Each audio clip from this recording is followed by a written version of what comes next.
the financially independent road warrior. The dream to travel South America ingrained itself in my life ever since my first visit in 2008. Back then I rushed through Buenos Aires and Rio de Janeiro. The Argentine and Brazilian mixed culture, rich history, and protein-rich cuisine instantly converted me into a huge fan of the continent. I returned to my job after almost 3 weeks only to ever dream of coming back. Countless days I was wondering when the day would come. Like a shark tasting blood, I was hungry to travel and explore more of South America. In 2012 I had a chance to take a 3-month-long sabbatical. I could have traveled South America then. It would have been fully paid through my long service leave which accrued over the years working in Australia. I declined and had it paid out to me instead. During that part of my career I was focused on developing my skills and building my nest egg. In retrospect, it was a somewhat costly mistake as I had to pay full income taxes on the accrued leave, basically decimating the value of my leave by almost 50%. I learned from that mistake, and read up on tax law before making decisions like that these days. Returning to South America. Today I am back. I have been here for almost 4 months now. Over the years I learned from experience and new skills regarding budgeting, travel hacking, and how much it is worth to be financially independent and being able to slow travel. I took several trips since I became financially independent in 2016. Amongst others smaller trips, I traveled most of Europe and Asia in 2017 and 2018. This is my third major excursion since leaving the office. My travel today is relatively cheap, only a fraction of the costs of what it used to be. Would it surprise you to learn that slow traveling is at least 78% cheaper? It is so much better as you can soak in the experience fully, instead of just whizzing through each destination. Let us have a look at some of those mentioned skills, expenditures and experiences in this log. Trip Summary. Over the past 115 days Mrs. Financial Gladiator and I have traveled Peru, Bolivia, Chile, and Argentina. We are now in a bus back to explore the last bit of Chile's Patagonia, Torres del Paine. I am writing the draft for this blog post in our bus to Puerto Natales. We are both not particularly frugal travelers. We don't like backpacking, albeit owning and using the backpacks for ease of travel. Most other longer-term travelers we have met are bunking in hostels, or campsites, share showers, and eat mostly pasta and canned tuna. We were told that we glampack as we use nice hotels/B&Bs with private bathrooms, dine out several nights of the week, and participate in some more costly but organized and amazing experiences along the way. Looking at our expenditure over these past 4 months, we spent roughly $20,000 for the two of us. My share was $10,781 as we keep our finances separate. Given my income from my Polish real estate investment and my diving gigs last year, I am still looking at a plus 35% saving rate. I could do this forever and grow my next million over the next 15 years without going back to work at all. However, as mentioned before, we are planning a family, so it has back to work for a few more years following this trip. We should finish most of what we wanted to see in about 2 or 3 months. Great timing for European summer and maybe a last dive gig in Indonesia before returning to the office. Most favorite travel hacks. Benefits of slow travel. Traveling slow is so much cheaper than traveling while employed full-time. My trip costs for my trip to Argentina and Brazil back then were $7,600 .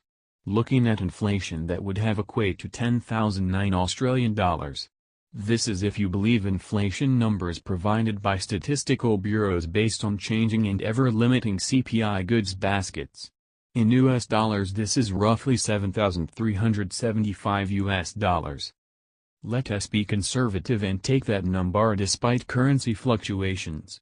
In 18 days of travel, a single day of travel cost me on average $409. I got jet lag and a feeling of needing another vacation following this one.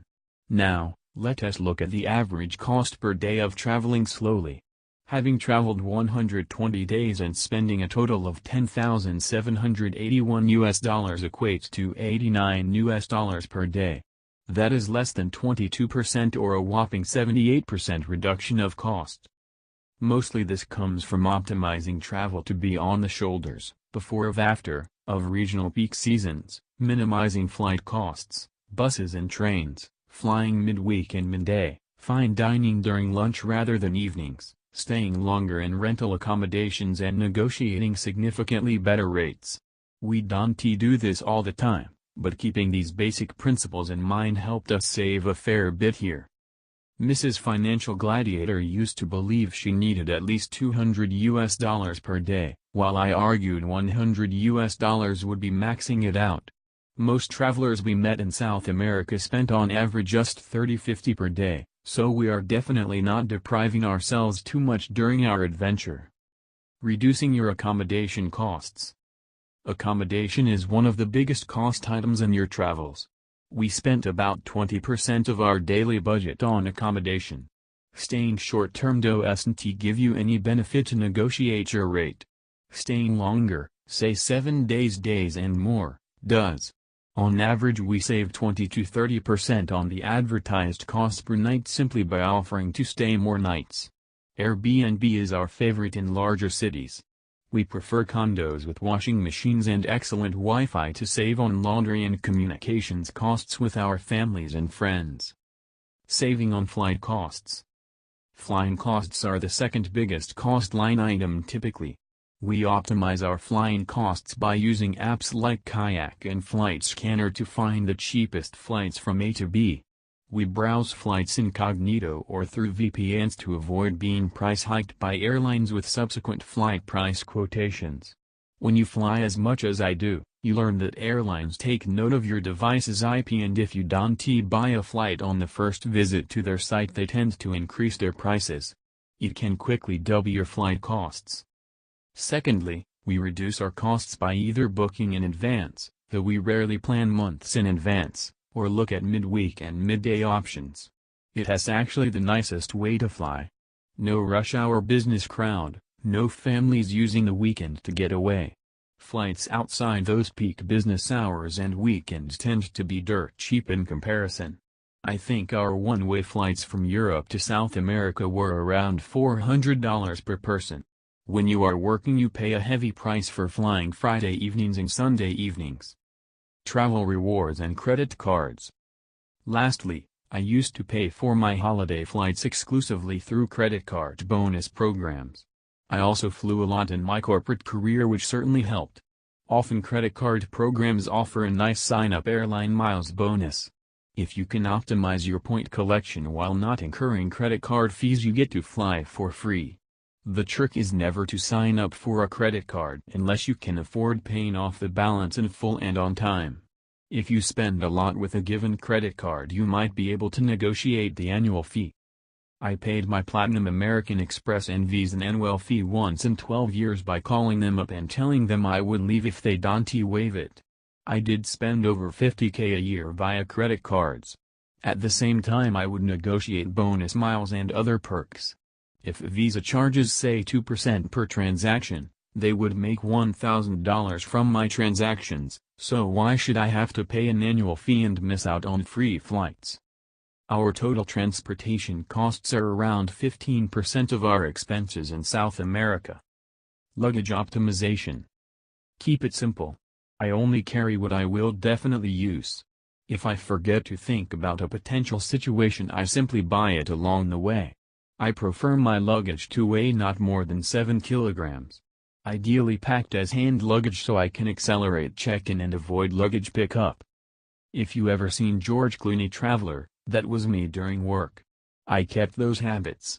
The financial benefit of traveling compact is that you often don't have to pay additional fees.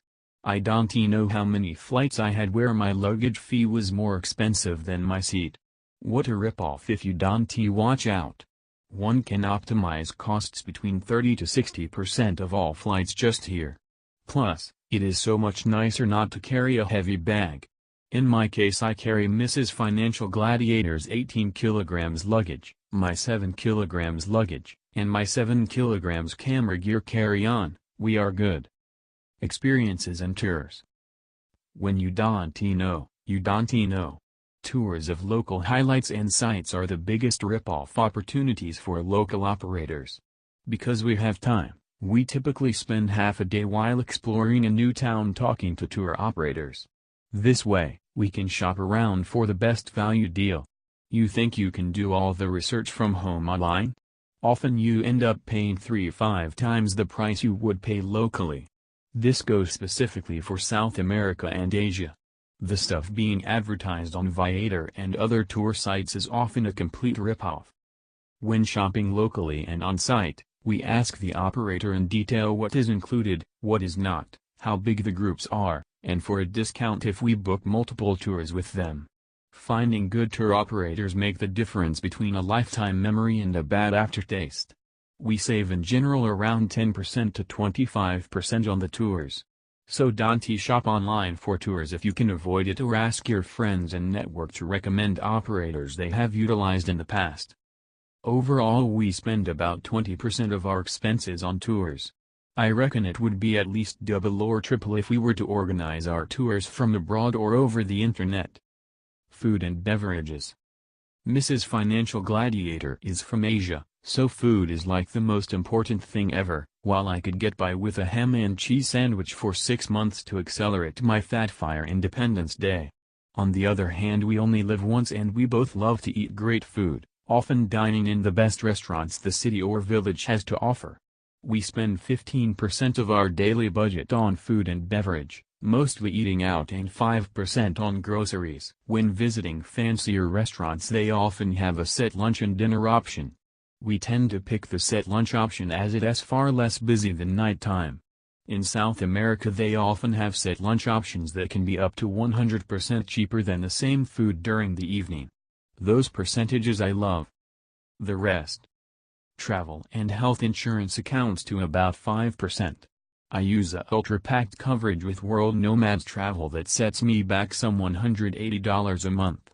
A further 5% goes for miscellaneous like clothing, souvenirs, phone and connectivity, etc. I haven't roamed in a few years and buy a local travel sim each time I cross a border. It is so much cheaper than using your internet and phone plan or package from home. Like so many other costs in life, when you stop working full-time, and have an abundance of time, travel costs reduce significantly. It makes financial sense to travel longer and slower, while being aware of travel hacks as described above. Have you tried to slow travel? Did you take a sabbatical from your job before? Are you traveling full-time already? Please share your experience in the below comments section. For freedom and to live your dreams. Your Financial Gladiator.